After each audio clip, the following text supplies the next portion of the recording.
me start off with an analogy. Imagine you and I decide that we're going to start a fishing business where we're going to catch fish, and at the same time, we're going to create a restaurant that fishing business is going to provide the fish for.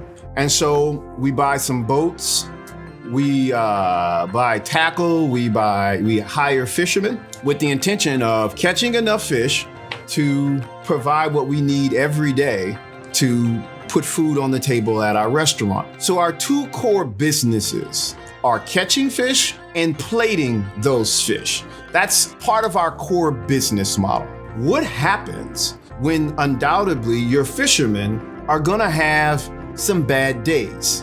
Some days when they don't catch as much fish, and some days when they don't catch any fish at all.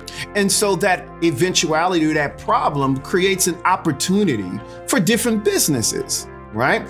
Some businesses may come to you and say, hey, what if we were to catch the fish for you and we had a piece of technology that allowed for you to hop on your cell phone and order the amount of fish that you need so that you can have what you need at 4 o'clock for your restaurant? That's one FinTech opportunity that can perhaps enhance your business model.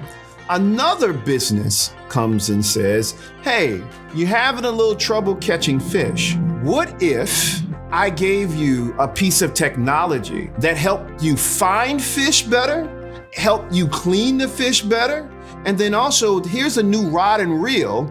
It will allow you to cast further, and here's some new bait that will allow you to catch more fish. Two different technology opportunities, but one provides you an opportunity to be more efficient in your business model, which is what you're communicating is that you're a fishing company that catches fish, and you're on the other end, you're actually plating this fish and serving it.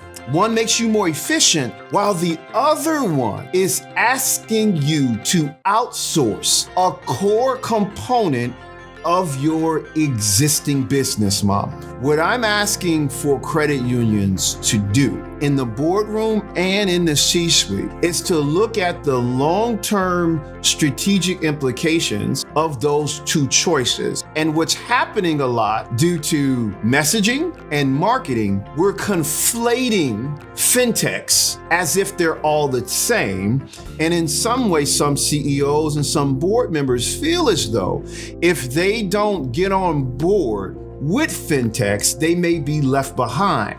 Here's an example of a FinTech where you're essentially outsourcing your business model, meaning, hey, I have a technology company, which is really just an indirect lending source, whereby you have a branch and you have loan officers, but you're making a strategic decision to partner with a FinTech to supplement what could potentially be your inability to organically grow loan. And so you partner with this FinTech and they provide you with loan volume. In the short term, I can see why that can be advantageous, but in the long term, what happens if they raise the price of the fish and you become dependent on them? Second, what happens if you outsource the catching of the fish and they decide long-term to get in the fishing restaurant business?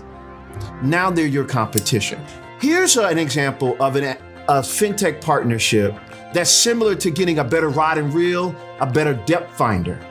There's a company by the name of Burst that is creating technology that will allow you to scan your member's license so that you can have a faster digital onboarding process. They're making your existing business more efficient. We want to make sure that we're taking into account when we're partnering with FinTechs, are they making us faster?